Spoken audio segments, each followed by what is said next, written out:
So Dallas Buyers Club, I mean, obviously people will know about this because of the Oscar buzz around it. Matthew McConaughey is now very, very hotly tipped to beat Chiwetel Ejiofor to the Best Actor Oscar, and Jared Leto is also being tipped for the Best Supporting Actor. And tipped by you.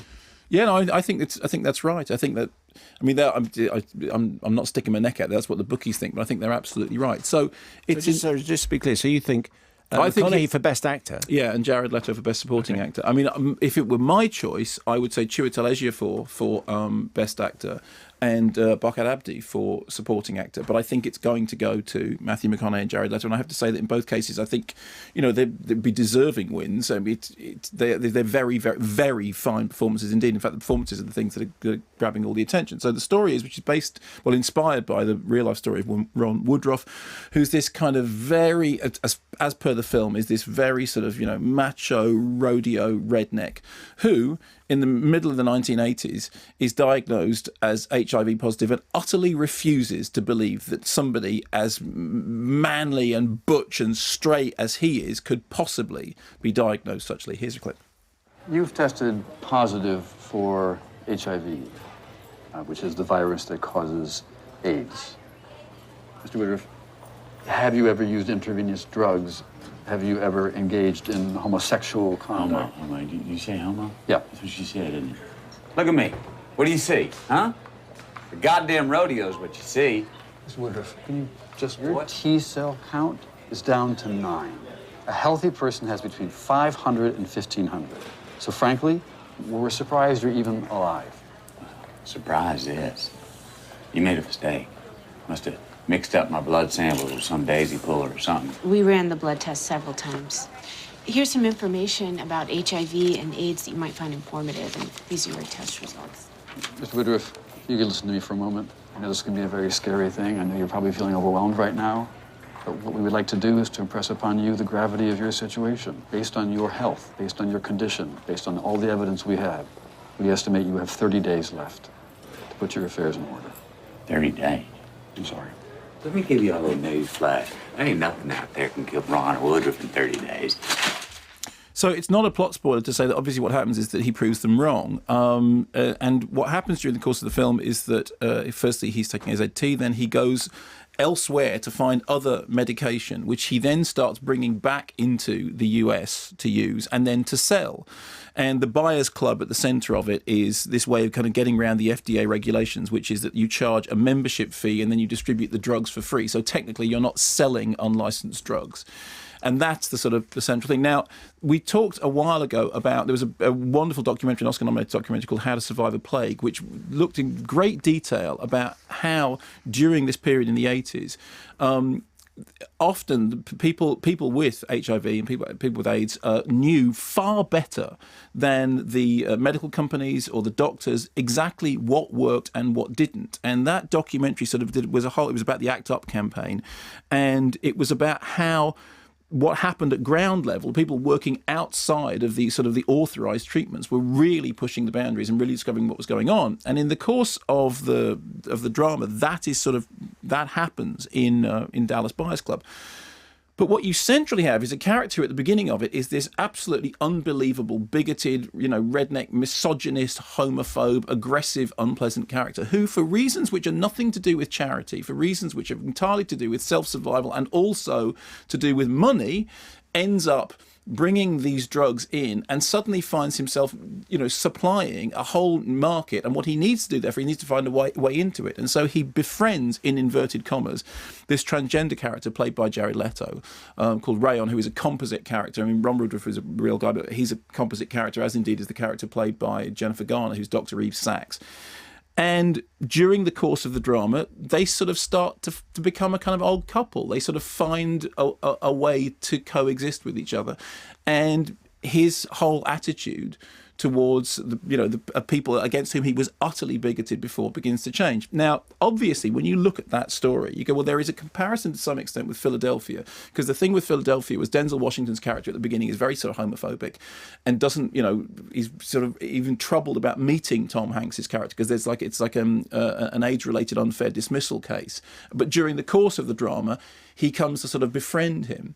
And there was a lot of talk at the time about how what that was doing was sort of, playing to an audience audience who might themselves be prejudiced, who might themselves not be sort of, open-minded and liberal, but would find a way into that through Denzel Washington's character. And Jonathan Demme spoke very specifically about it. In fact, he talked about the things like getting the Bruce Springsteen song, as the theme from Philadelphia. And he's saying, well, what that's doing is that's bringing an audience to this story that wouldn't necessarily...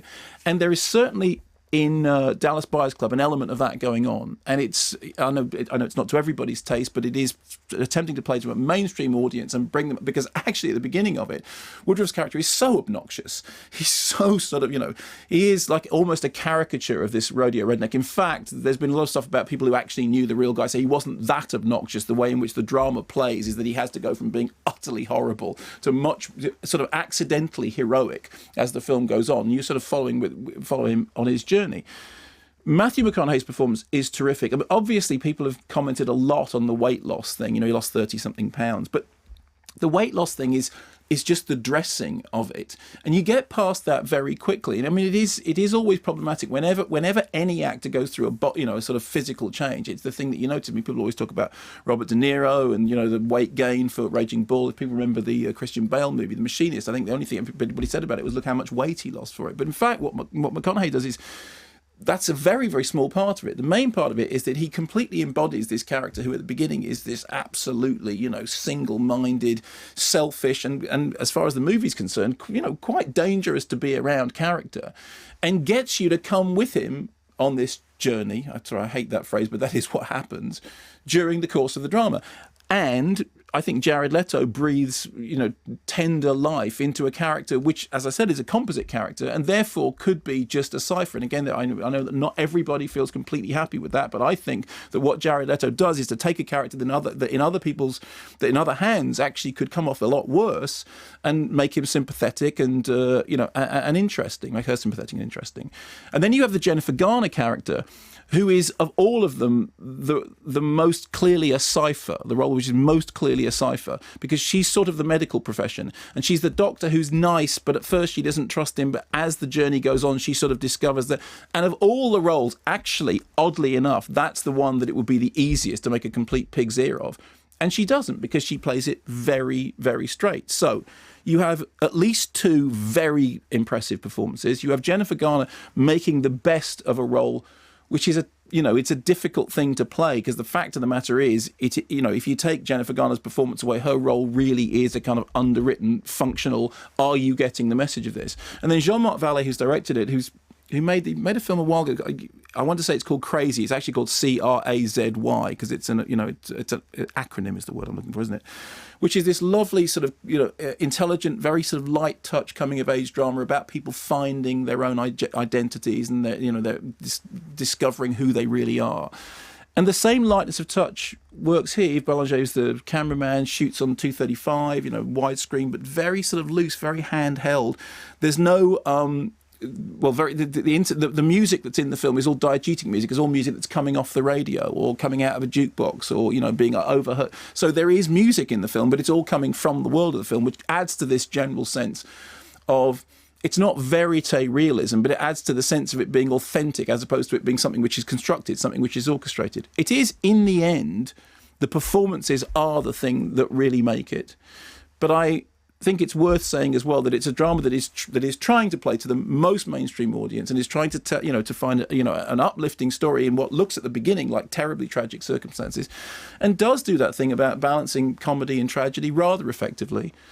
And as I said, I think that McConaughey and Leto are both going to come away from the Oscars with awards in hand. And bear in mind, as we come up to Oscar time, things that an awful lot of mud is thrown around. And it's already happening, with the relation to the casting of Jared Leto. And I mean, we've seen it, Meryl Streep was doing that thing about Walt Disney. And so and people say 12 Years a Slave, or it's not, it's not true, it's not real, blah, blah, blah, blah. All that stuff is just awards noise. In the end, you have to look at it as a film. And I think the film works. Oddly enough, it works in a way which is, it's not that it's a feel-good film, but it's a film which it's very easy to like.